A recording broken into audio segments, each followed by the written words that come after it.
দেখছি যে যেমন টিভি রুমের কথা বললো, টিভি রুমে কিছু ছাত্রী ওখানে আছে, পাশে আরেকটা রুম আছে।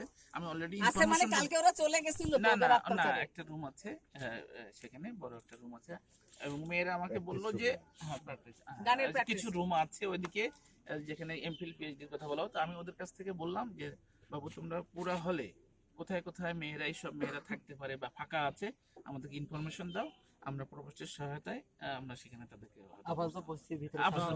গণরুমটা কেন ঠিক হচ্ছে না? গণরুম বলে কোনো রুম নেই, ওটা নামাজ ঘর। ওই নামাজ ঘরের এই পাশে একটা জানালা, ওই পাশে একটা জানালা, বিশাল ওই যে রুম, ওখানে আগের প্রশাসন ওইটাকে গণরুম বলে চালিয়ে যাচ্ছে। আমি শুরু থেকে বলছি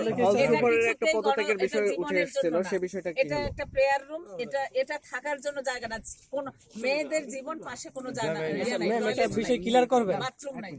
আসলে কি ওই যে সিটের অতিরিক্ত ধারণ ক্ষমতা সম্পূর্ণ কি মানে যত সিট আছে এর চেয়ে বেশি মেয়ে তোলা হয়েছে কিনা, বিষয়টা এমন যতটা সিট আছে এর চেয়ে বেশি মেয়েরা আপনারা ইয়া করছেন কিনা? আচ্ছা, মেয়েরা তো আমরা যখন দেখি যে সিট ফাঁকা আমরা যাই, বলে যে না মেয়ে আছে, কি বলে সে মেয়েরা হয়তো বিবাহিত, হয়তো থিসিস এরকম করে। এখন আমাদের দায়িত্বগুলো দেখছেন হচ্ছে হাউস-টিউটররা, পূর্ণকালীন হাউস-টিউটর আছেন, তিনি দেখেন।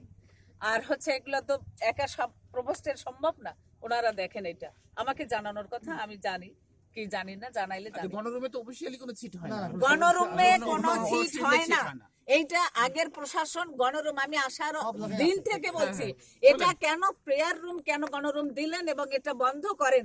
আমি প্রত্যেকদিন একই কথা বলি, বন্ধ করেন এটা। আচ্ছা, আমরা সবচেয়ে লেটেস্ট কথা হলো যে আমাদের চারতলা হ্যান্ডওভার, পাঁচতলা হ্যান্ডওভার দিতে পারলে এটা সমাধান হয়ে যাবে। অতি দ্রুত, যত দ্রুত সম্ভব আমরা সমাধান করার চেষ্টা করব। ওই বিল্ডিং গুলো ছেড়ে